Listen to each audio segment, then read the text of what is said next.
Si vous êtes de ma génération, vous avez tout juste eu la chance de connaître les premiers balbutiements d'Internet. Vous avez passé des heures bien trop longues sur les ordinateurs du CDI sous Windows XP pour obtenir votre B2I. Et vous avez laborieusement copié-collé vos premiers exposés grâce à Encarta et Universalis. Puis votre vie a changé au fur et à mesure de l'évolution des réseaux mobiles, de l'arrivée de la 3G et surtout de la sacro-sainte 4G. Maintenant, avec votre portable, vous pouvez gruger avec Wikipédia en plein devoir sur table et regarder en direct le meilleur de l'humanité sur Twitch. Et j'adore le zboob, oui j'adore le zboob. Mais ces réseaux ne sont rien en comparaison avec la prochaine avancée technologique, la 5G. La 5G, pour 5e génération, ce sera des débits décoiffants et une stabilité accrue pour accéder à vos sites préférés dans le plus grand des conforts. Sauf que depuis quelques temps, des blogs d'opposants fleurissent et des pétitions signées par des scientifiques circulent sur Internet. Alors, la 5G est-elle vraiment dangereuse pour la santé ? L'inquiétude liée aux ondes émises par les téléphones n'est en réalité pas nouvelle, puisque l'on s'en préoccupe depuis leur apparition. Alerte au téléphone portable, le risque cancérigène serait vraiment accru pour ceux qui utilisent un mobile depuis plus de 10 ans. Il y a quand même une menace invisible qui plane, qui fait trembler. Ce sont les ondes magnétiques. En fait, c'est surtout le risque de tumeur cérébrale qui a attiré l'attention et qui revient particulièrement avec l'opposition à la 5G. Cette opposition, elle est assez bien résumée par le 5G Appeal, un appel signé par près de 200 scientifiques pour suspendre le déploiement de la 5G en Europe. Les signataires commencent en assurant que les ondes 5G auront une plus faible portée. Cela demanderait donc d'installer beaucoup de nouvelles antennes relais et nous serions alors submergés par les ondes électromagnétiques. Alors effectivement, la 5G pourra utiliser des ondes de fréquence plus élevées qu'aujourd'hui, ce qui a pour effet de réduire leur portée. Mais les pylônes ne devraient pas nous envahir pour autant. Les fréquences et donc les antennes utilisées par la 3G et la 4G seront réutilisées, et puis surtout, comme ses prédécesseurs, la 5G devra aussi respecter des seuils d'émission maximales. Donc il est exagéré de parler d'une exposition massive à laquelle nul ne pourra se soustraire. Mais passons, cela ne change pas grand chose parce que de toute façon, les signataires assurent que la dangerosité des ondes électromagnétiques est déjà avérée. Ces effets accroissent le risque de cancer, le stress cellulaire, augmentent l'apparition de radicaux libres nocifs, de dommages génétiques, de changements structurels et fonctionnels du système reproductif, de déficits d'apprentissage et de mémoire, de désordres neurologiques et d'impact négatif sur le bien-être. En gros, vous aurez Tchernobyl dans la poche.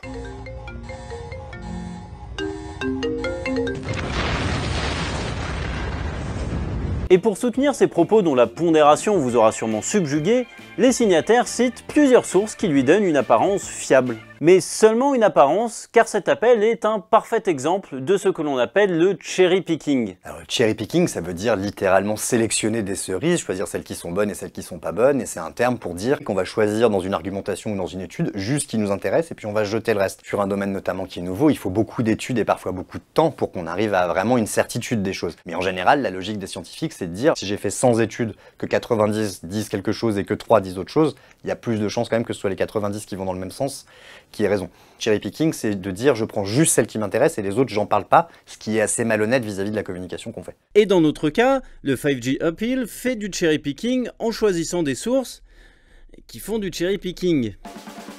Par exemple, voici les 1600 pages du rapport Bioinitiative qui accable les ondes électromagnétiques et voici ce qu'en dit la communauté scientifique. Certains articles ne présentent pas les données scientifiques disponibles de manière équilibrée ou reflètent les opinions ou convictions personnelles de leurs auteurs. Ce rapport n'est pas équilibré. Aucune mention n'est faite des études qui ne vont pas dans le sens des auteurs du rapport Bioinitiative. Le rapport Bioinitiative n'est pas un reflet objectif et équilibré de l'état actuel de la connaissance scientifique. Le problème, c'est que tous les rapports cités par l'appel tombent dans ce travers ou d'autres problèmes comme des biais méthodologiques, des conflits d'intérêts, etc.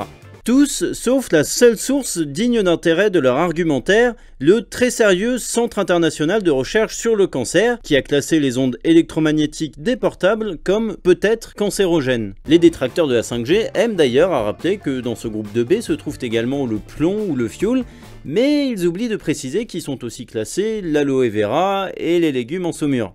En fait, la catégorie 2B recouvre tous les agents pour lesquels il existe des indications limitées ou insuffisantes de cancérogénicité chez l'homme. Cela signifie que certains travaux ont mis en avant un possible lien entre cancer et ondes des téléphones, mais il n'est pas suffisamment étayé pour exclure une erreur, une imprécision ou une coïncidence.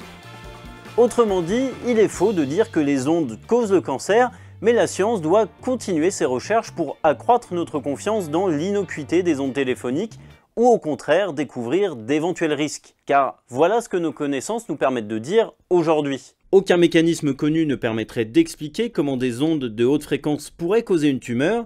Depuis la démocratisation du téléphone portable, le nombre de cancers du cerveau diagnostiqués n'a pas vraiment bougé. Les statistiques de certains pays montrent bien une très légère augmentation, mais elle peut au moins en partie s'expliquer par l'amélioration des techniques de détection.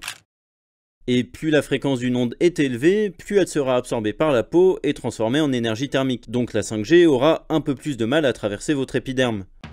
Maintenant, il ne s'agit pas de dire que la 5G ne présente absolument aucun risque, car il est impossible de prouver l'inexistence de quelque chose. La science peut corroborer l'improbabilité d'un risque, mais elle ne peut pas démontrer sa simple et pure inexistence. Les politiques de santé et vos choix dans ce domaine ne peuvent donc reposer que sur un principe de précaution, dont chacun placera le curseur où bon lui semble en fonction des connaissances disponibles. Et si vous décidez par exemple de développer une certaine prudence sans avoir à faire de gros sacrifices, vous pouvez simplement prendre l'habitude d'utiliser un kit main libre et de couper votre portable la nuit. Ou alors vous pouvez investir dans une moustiquaire anti-ondes et un sac de couchage anti-ondes et des vêtements anti-ondes. Ça ne servira à rien, mais ça vous aura coûté tellement cher que vous n'aurez plus les moyens de payer votre forfait 5G.